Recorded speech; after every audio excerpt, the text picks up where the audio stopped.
because I want to tell you what you just did. Besides add a lot of confusion and commotion, that's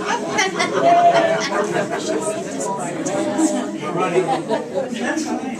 Every time, now this is going to surprise you, every time you meet a new friend, you cut down the chance of having Alzheimer's. Yes. Wow. Yes, They can prove that the more you're in community, it helps you from getting Alzheimer's 70%. Wow. Woo! Okay, that's what this community is about. This community is to keep you here, keep you grounded, keep you moving forward. Every time you have an active life socially, it helps you from getting dementia. So we have so many things that are going on. And that's one of the reasons they found that women quite often live longer than men. Because women tend to gather in groups. And quite often men are more solitary. So for you guys, when Mel's talking about the men's group, think of that. If I get together with a bunch of men just once a month, twice a month, what's going to happen? You're going to find that you feel better. Now, I don't mean you can't get together with both men and women. I'm just saying that there's a solidarity in being with people of the same gender, people of the same mind, that brings about friendship quite rapidly.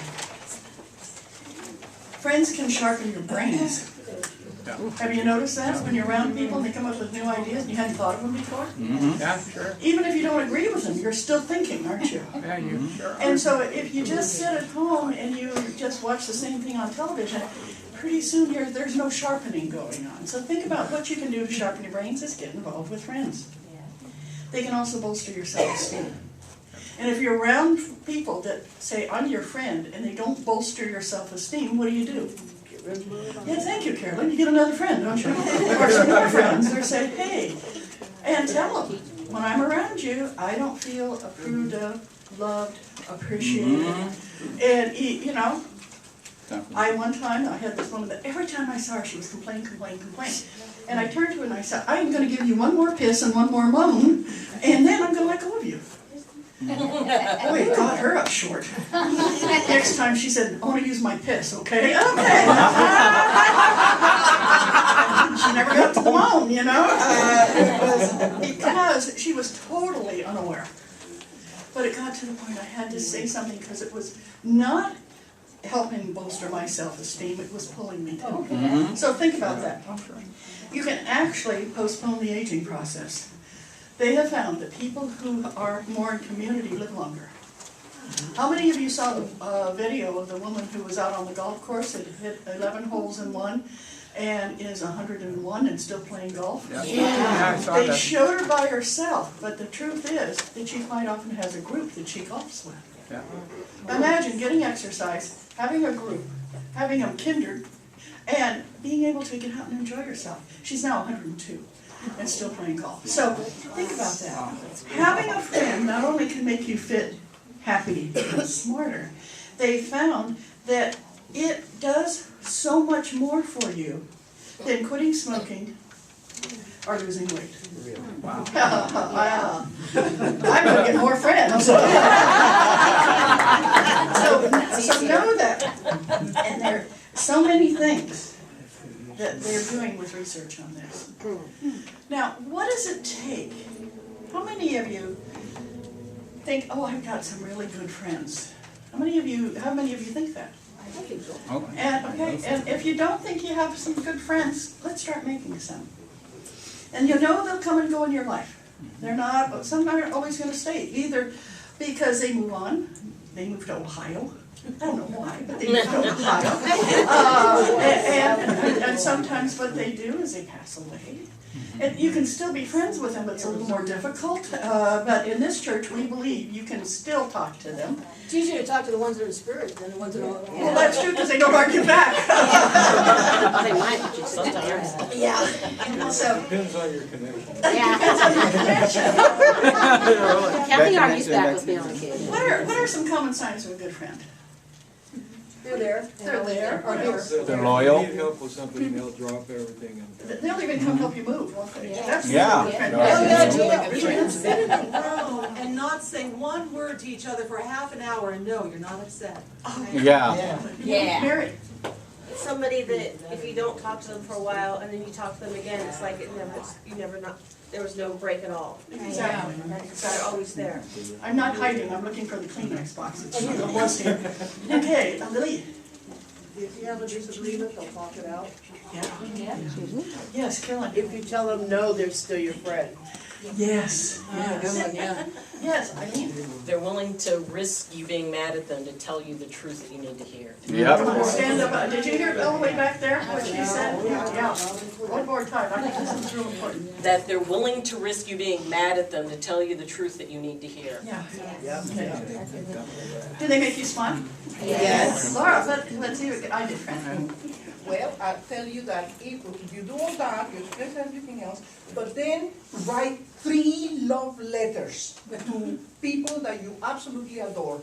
Trust me, this is the way to longevity. You write 3 loving messages to friends or to anybody, and that note of distress and disgust or whatever will melt.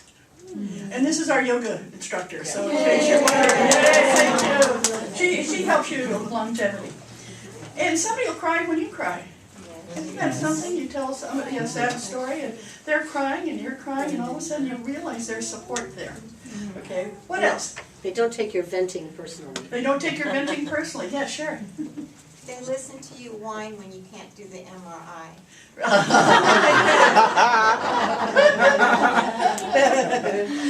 This is my friend Sherry, and I've known her for over 40 years. And yeah, listening is so important. Okay, well, I passed out some things, and some of you have, and they start out with a 1. If whoever got the one that has a 1 on it would stand up and read it, please. Isn't this fun? It's like finding Easter eggs. If it has a letter, that's not what I want. Sherry, go Sherry. Okay. Focus on the good people. Wait a minute, she's louder. It should say listen. Oh yeah, go. Go. None of us is perfect. We all have traits that make us difficult to live with. It's easy to focus on what is difficult, but instead, look for what is good and strong. And if you do catch yourself focusing on negative aspects, remind yourself that you too have faults. Okay, that's number 2. Yes, Amanda. So if you look at ancient Buddha figures, they usually show a serene smile. It's a kind of visual teaching because when we smile, we become mindful and step out of our preoccupation. No matter how you connect with others, remember to smile. Whether you're connecting face-to-face via Twitter, email, chat, Skype, or phone, your inner and outer smile will be felt by the other person you are connecting with. How many of you smiled when you met somebody new? So they're going to remember your smile, aren't they? Yeah. Okay. Number 3. Yes. And what is your name? Lisa. Lisa. Some people don't know. Hi, Lisa. Arrow. Do you stew over how others have treated you? It can be difficult to release yourself from negative thoughts about how someone harmed you or made you unhappy. Such negative thoughts are corrosive and will harden your heart. So let them go and focus on the beauty of the present moment instead. Yeah. Woo! And Donna, could we have a little air in here, please? We have 13 people fanning themselves and 2 more that wish they could. Number 4. The difference in degree. Be a positive mirror for others. If you want to be a friend to someone, make sure you let them know all the wonderful things you see in them. Number 5. Be helpful. The key to creating lasting friendships is to think about what you can do for your friends. The key question is, what do they need? Wow. Yeah, you know, it just dawned on me, people here don't know who you are, so when I call your name, and you can start seeing a name with a face, and you can understand that was Laura, Sherry. Okay, and the next one, be kind, number 6. Yoo-hoo. Or did we miss 5? No. Hello, I'm David. I got number 6. Oh, there you go, Dave. It says, be kind. Ha ha, no.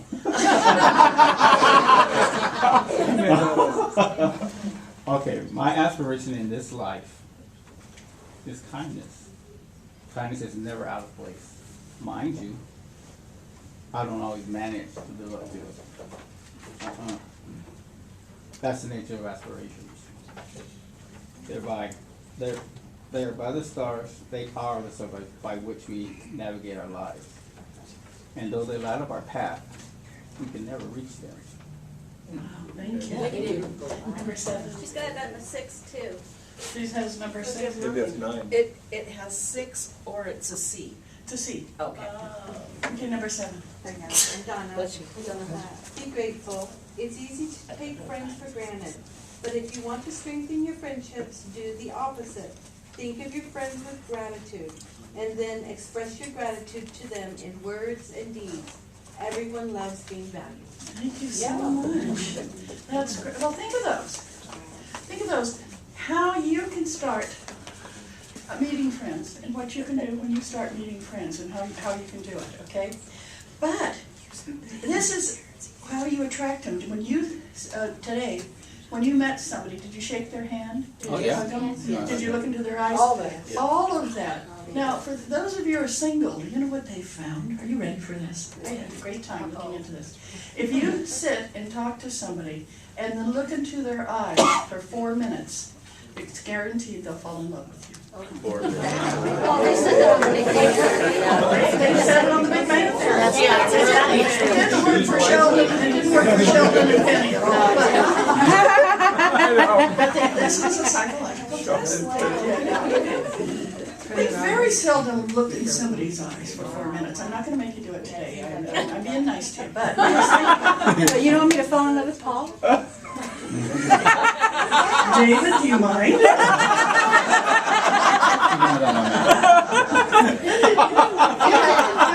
have his blessing. That's not what I said. Wait, Regina has something to say, but. Would that be the Tantra Sunday service? But that one you don't wear any clothes to. I don't think he wants me to fall in love with somebody else. No, just not. That's the birthday Sunday special. That's the birthday Sunday special. The greatest gift that you can do, and the greatest thing you can do, is say to somebody, "What can I do for you?" Yeah. Mm-hmm. And then stand back. You have no idea what the ask is going to be. And quite often they'll say, "Oh, nothing." And they can be crying. They can be in abject pain. And they'll say, "Oh, nothing, I'm fine." I think fine is one of those words we should never use. You know, let people know how you are. Be authentic. When I met Lisa this morning and I said, "So I'm so glad you're here and I like that energy of yours. It was very authentic." That's the way it is. Let people know who you are. How many of you have gone through life with secrets you're afraid somebody will find out? Did anybody ever do that? Yeah. And what happens once your family finds out? Most of the time. Quite often it's pretty intriguing. You did what? How old were you? They're like, "Oh, I've known for years." I mean, there's so many things that we think, "Oh, they're not going to like me if they find out." When you have a friend, that's what they like about you, is the unique and the different in who you are. And you're willing to be honest. You're willing to be honest, yeah. And sometimes you meet somebody and you feel like they're holding on so much to who they're afraid you're going to find out they are, that you never get to know them. So think about that. I mean, I have said things about myself in the pulpit. I've let, 45 people know who I am. And, they've never turned it against me. Even when I... We usually laugh at it. See? You're usually laughing. We're taking notes. Who with you? You're with me. Taking notes. And what does laughter do in relationships? Lighten it? Lighten it. How many of you, when Corky laughs, you feel like, I like your friend? Oh, yeah. Yeah. Come on. She's got an infectious laugh. She has a very infectious laugh. Doesn't she? Yeah, she does. And it just makes you feel good. Even though it's been that kind of day, she laughs and you feel good. Did you know that folks tend to die after the weekend? They will stay alive until the weekend's over. Why And what waste a people... perfectly good weekend? Why waste a perfectly good weekend? Most people, if their birthday's coming up in a week, they'll hold on until after the birthday. Not always. Well, that's true. But theirs is one of those things that think about. That keyword. Depression That's true. is one of those things that really pulls us down. So please, when you get depressed, call a friend. And start out saying, I'm really depressed, I've had a horrible day, and let them know what's going on. And sometimes they might say, I'm sorry, but my other phone's ringing. Or I'm just changing the baby's diaper, or, okay, and say, okay, do you mind if I call back? If they say, yes, I do mind if you call back, I don't think I want to talk about this, then what happens to that friend? You choose another one. You choose another one, yeah. But it doesn't mean they're off your list forever. It just means they might not be able to cope with what you want to share. I see this in people who are going through divorce. Yeah. And they're so distraught. And they call up somebody who's right then in the process of getting a divorce. They really can't handle it anymore. And sometimes that happens. That doesn't mean you never talk to that person again. It just means that's what's going on. So Dottie, I have to tell you that. Come on, you have to tell everybody. not I just have me. an acronym for fine, Uh-huh. which is a word that you say we should not use any longer. But when someone tells me they're fine, normally that means freaked out, insecure, neurotic, and emotional. So, so when somebody says they're fine, you really know there's something underlying there. So dig a little deeper. So think of it. I'll repeat it for him this minute. Uh-oh, he's gonna use the F in a different context, I can tell by the way he's speaking. He said, frankly, Scarlett.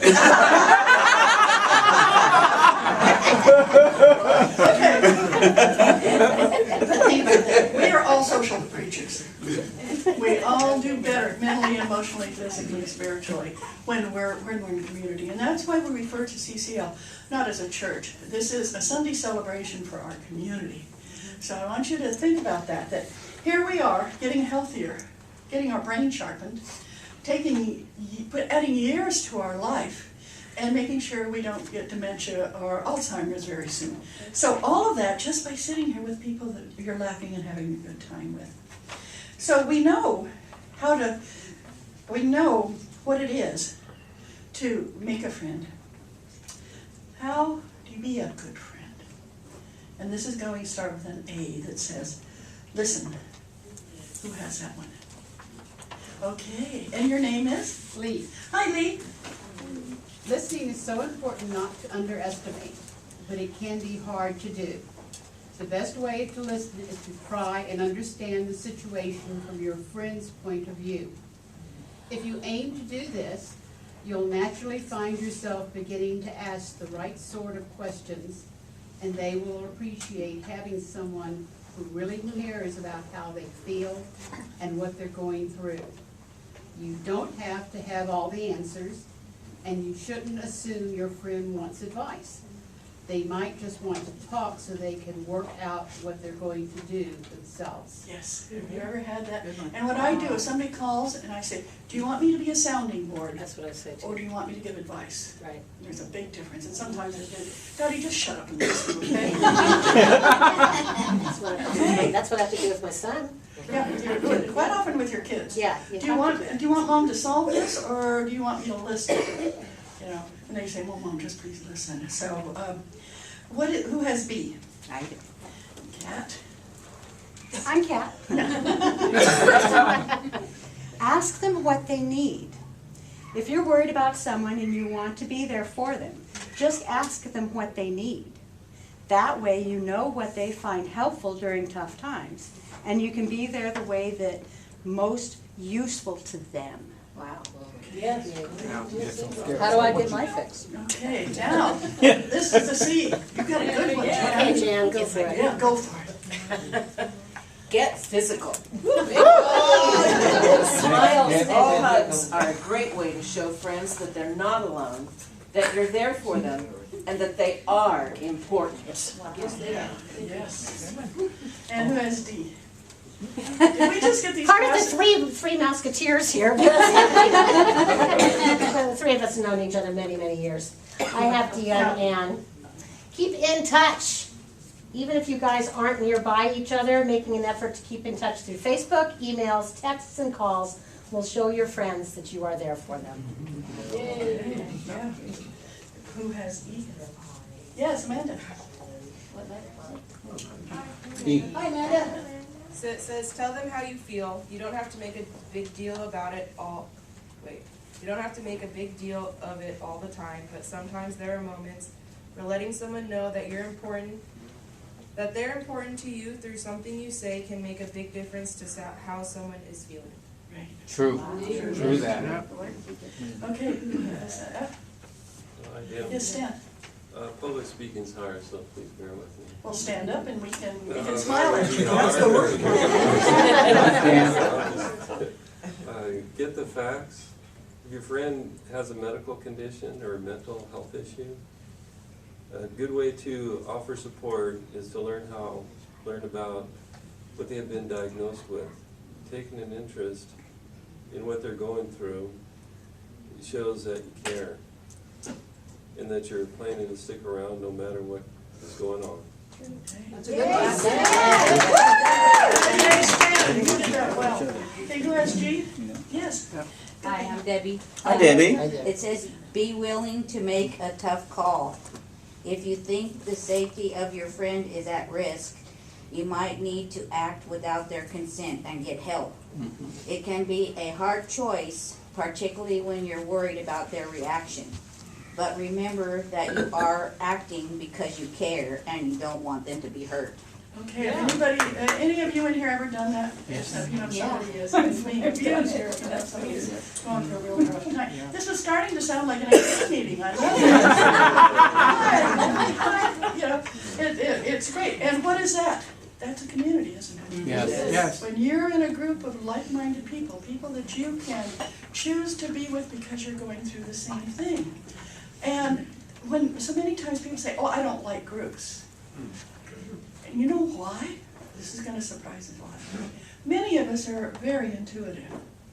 And if you're one of those that you walk into a group of people and all of a sudden you're exhausted, you're absolutely drained, nobody's done anything wrong, nobody's said anything bad to you, but you come out of there and you go, I don't want to hang out with groups. What's happening is your very intuition and you're picking up on any negative energy that's in the room. So one of the things we do here, we're a spiritualist church, we give you tools to protect yourself.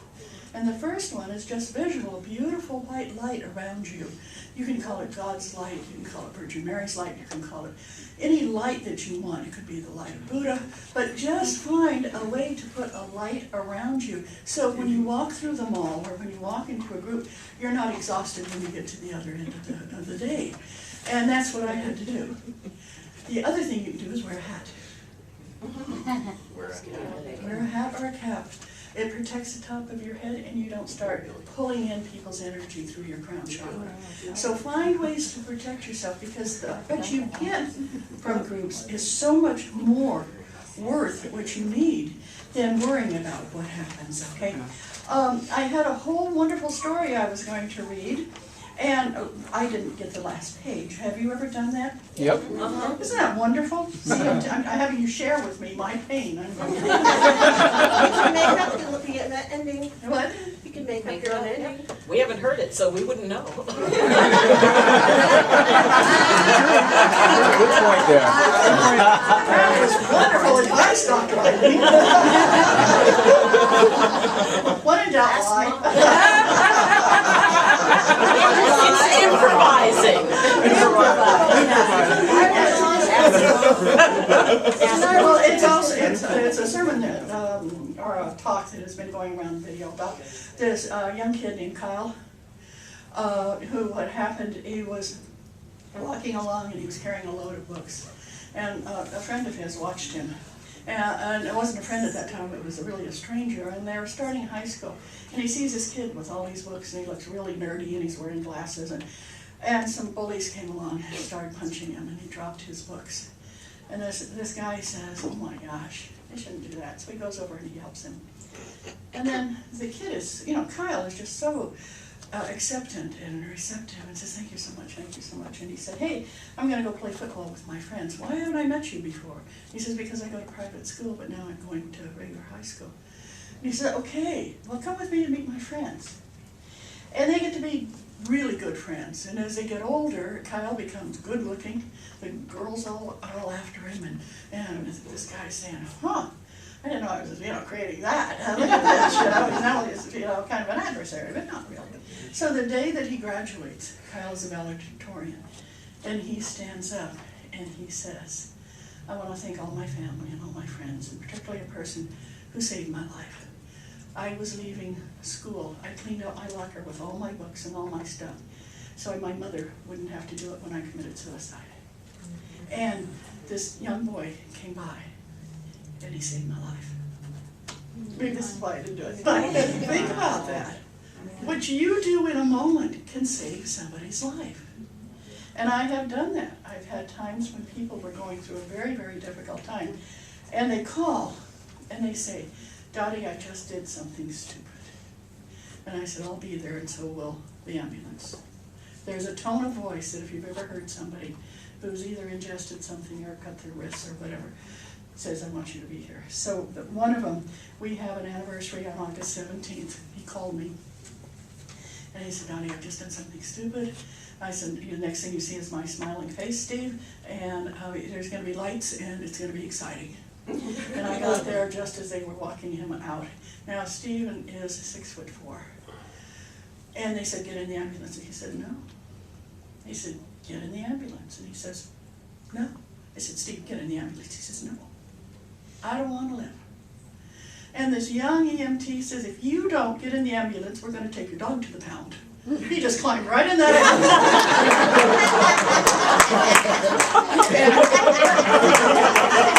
And where it hurts.